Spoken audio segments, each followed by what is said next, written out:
Bonjour à tous, je me présente, je suis Benjamin Duputel, je suis doctorant INSERM en thèse CIF chez Existat et je viens aujourd'hui vous présenter mes travaux de première année de recherche de thèse. Ces travaux s'intéressent au design bayésien en phase seamless 2-3 d'essais cliniques où on va avoir plusieurs doses disponibles et on va vouloir prendre en compte la corrélation qui existe entre ces doses. Je vais maintenant vous introduire rapidement le contexte méthodologique dans lequel nous nous situons.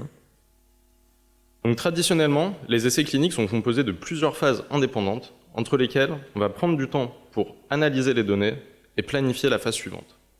Il existe des méthodes, dites seamless, donc sans interruption, qui permettent de combiner plusieurs phases cliniques au sein d'un unique protocole.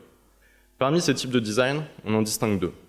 Le seamless opérationnel, pour lequel, à l'analyse intermédiaire, on va prendre des décisions qui dirigeront le reste de l'étude, mais où les données des deux phases seront analysées de manière indépendante. Il existe aussi le seamless inférentiel, adaptatif, où les analyses intermédiaires vont aussi servir à prendre des décisions concernant la suite de l'étude, mais où les données où l'analyse finale utilisera les données de l'ensemble de l'étude. Je vais maintenant vous introduire le contexte clinique.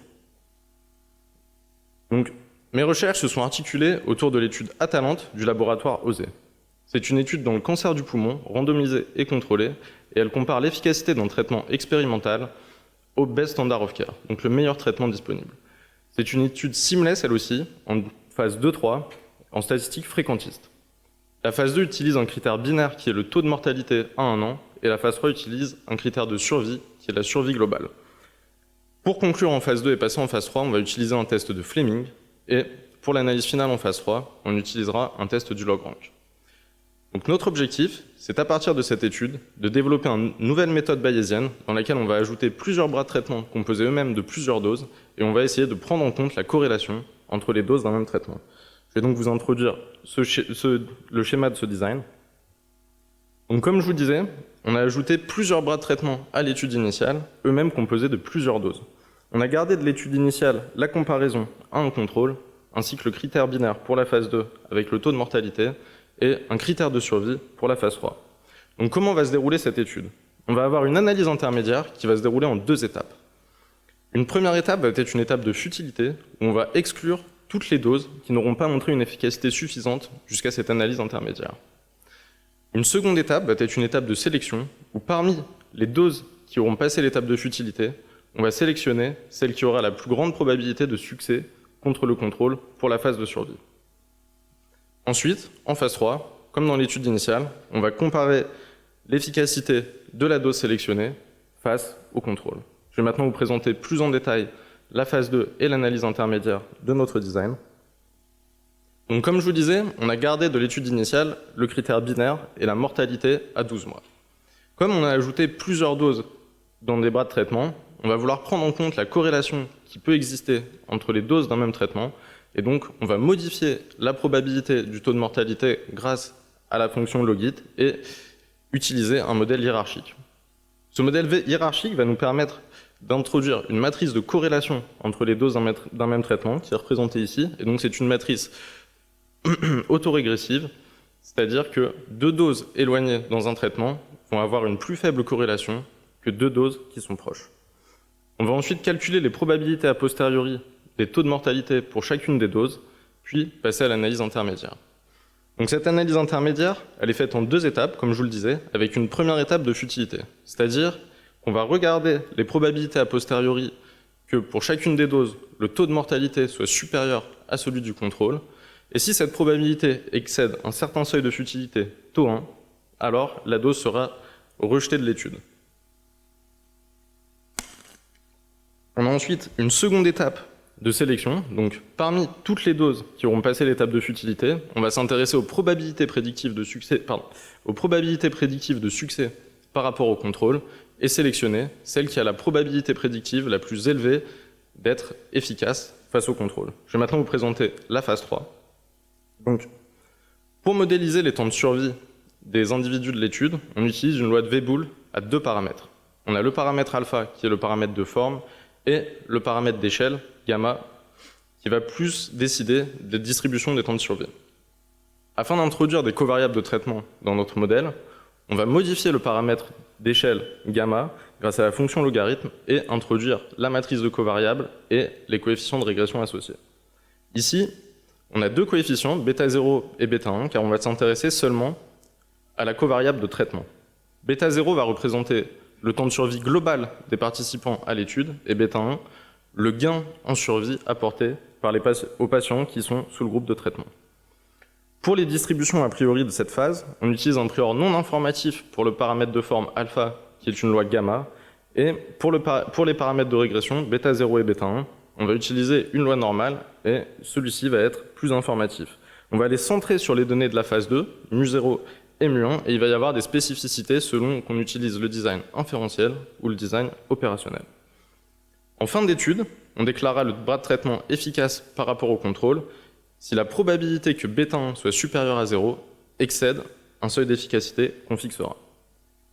Je vais maintenant vous introduire comment quantifier l'information à introduire dans nos distributions a priori selon le type de seamless.